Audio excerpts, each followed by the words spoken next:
సిరి ఆయుర్వేద వైద్యశాల వ్యవస్థాపకులు doctor G Srinivasulu.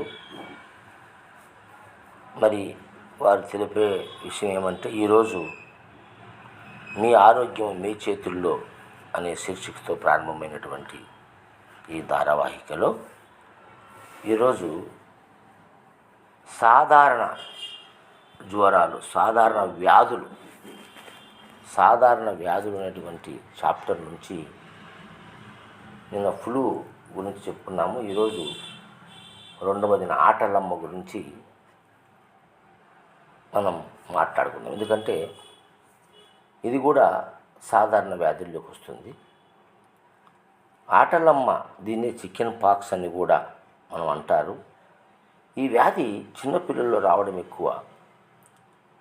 ఇది పిల్లలకు మాత్రమే ఎక్కువగా వస్తుంది. ఇది కూడా వైరస్ క్రిముల వల్ల వస్తుంది.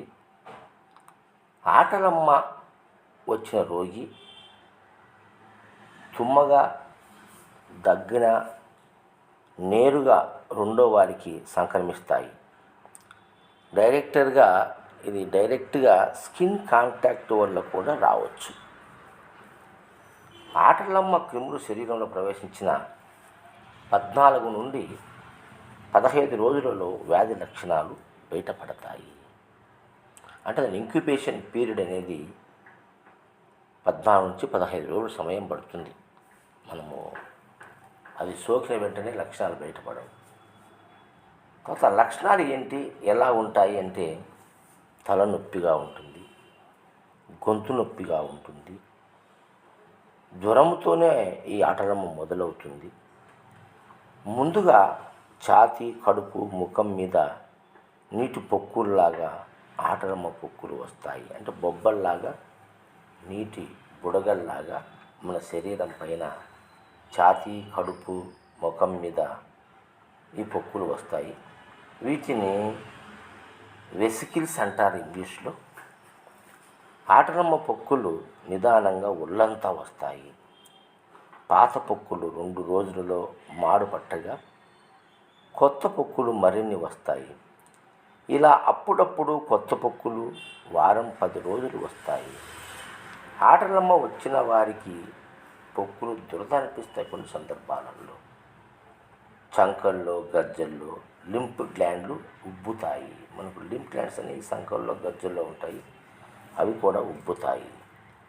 అరుదుగా కొందరిలో ఆటలమ్మ పొక్కుల నుండి రక్తం కూడా కారుతుంది. కొంతమందికి చీము కూడా పడుతుంది. ఇన్ఫెక్షన్ ఎక్కువైతే, బ్యాక్టీరియా ఇన్ఫెక్షన్ అయినప్పుడు అవి చీము కూడా పడి పుండ్లు అయిపోయి అక్కడ గుంటలుగా ఏర్పడతాయి. మానిన తర్వాత కూడా ఆ గుంటలు కొంతమందికి జీవితాంతరం ఉండే అవకాశం ఉంది.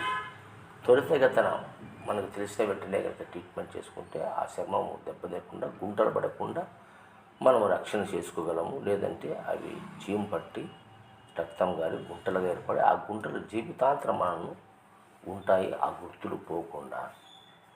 మరి ఈ ఆటలమ్మ వల్ల కూడా కొన్ని కాంప్లికేషన్స్ మనకు తలెత్తుతాయి.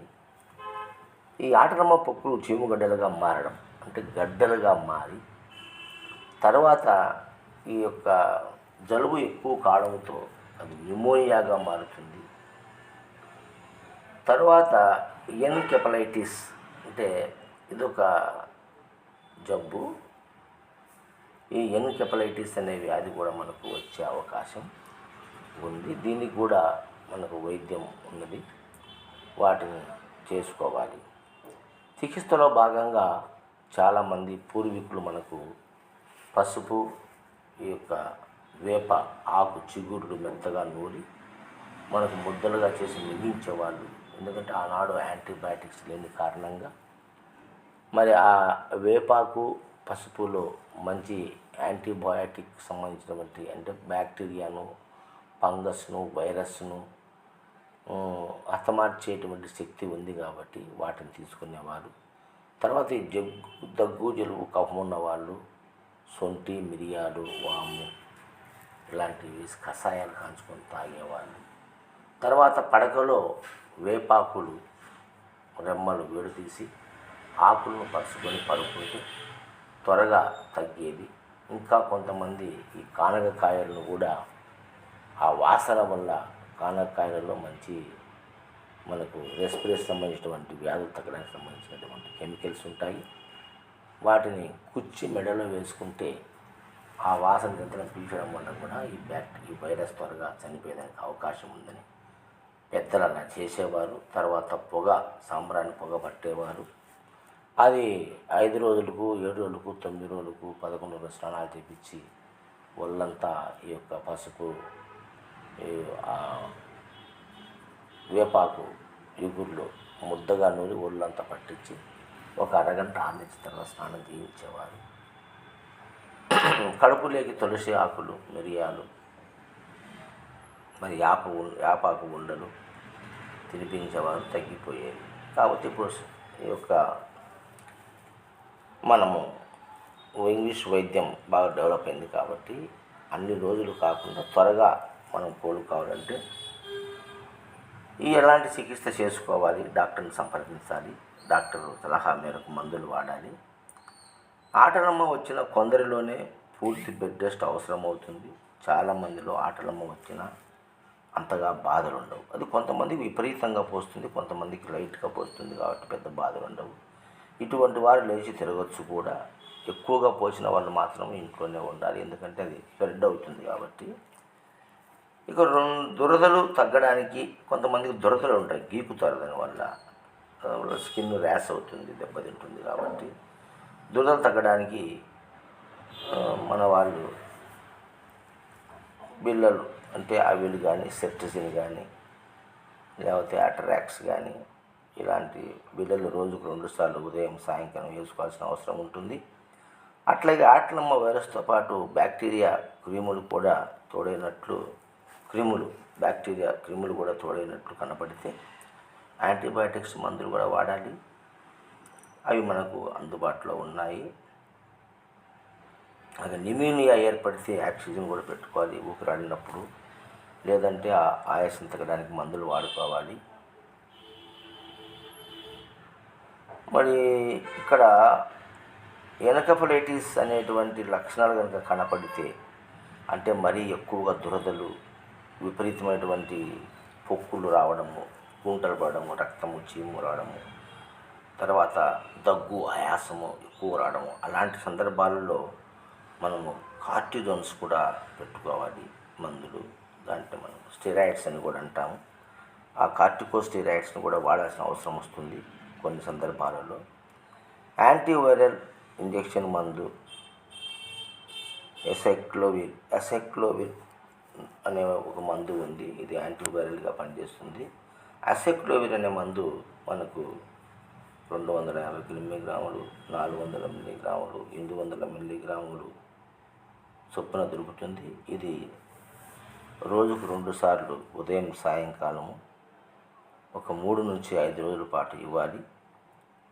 లేదా దీనికి సంబంధించినటువంటి బిళ్ళలు తడవకి ఒకసారి చొప్పున రోజులు 5 సార్లు ఇవ్వాల్సి పని ఉంటుంది. ఇలా వారం రోజులు వాడాలి. అప్పుడు పూర్తిగా ఈ ఆటలమ్మ అనే యొక్క జబ్బు వల్ల ఏర్పడే దుష్ఫలితాలు తగ్గిపోతాయి.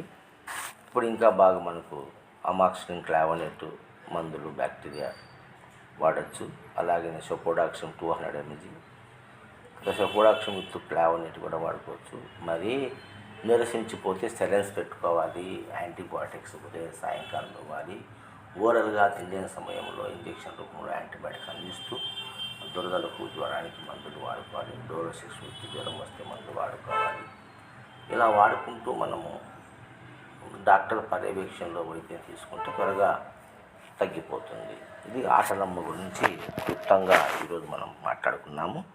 ఇంకా మీకు ఏమైనా సందేహాలు ఉంటే మాకు కామెంట్ రూపంలో కానీ, లేదంటే నేరుగా ఫోన్ చేసి కానీ సంప్రదించవచ్చు.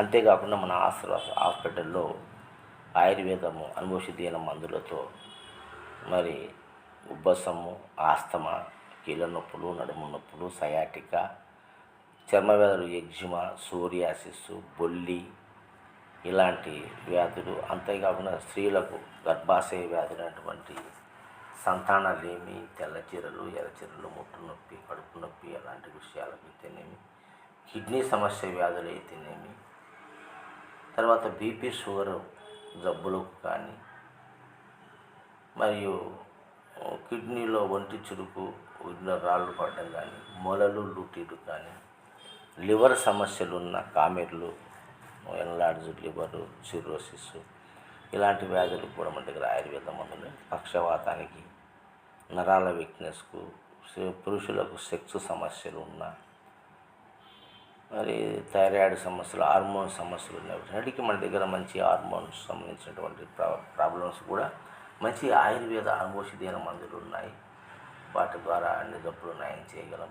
కాబట్టి మరి వ్యాధిగ్రస్తులైన వారు, మంచి ట్రీట్మెంట్ తీసుకోవాలనుకున్న వాళ్ళు మా నెంబర్కి కాల్ చేసి మీ యొక్క సమస్యను తెలుసుకొని మమ్మల్ని సంప్రదిస్తే మీకు మంచి మెడిసిన్ మేము సజెషన్ చేస్తాము. రాలేని పక్షంలో మీరు ఫోన్లో మాట్లాడి ఆన్లైన్లో కూడా మేము మెడిసిన్ పంపిస్తాము. కొరియర్ ద్వారా వాడుకోవచ్చు. ఇక సెలవు. మరి నా సెల్ నెంబరు 9440246932. సిరి ఆయుర్వేద వైద్యశాల,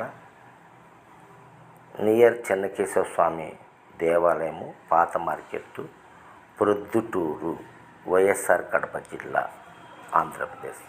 దేశ గురు మహారాజుకు జై. శ్రీ ధన్వంతరి నమః.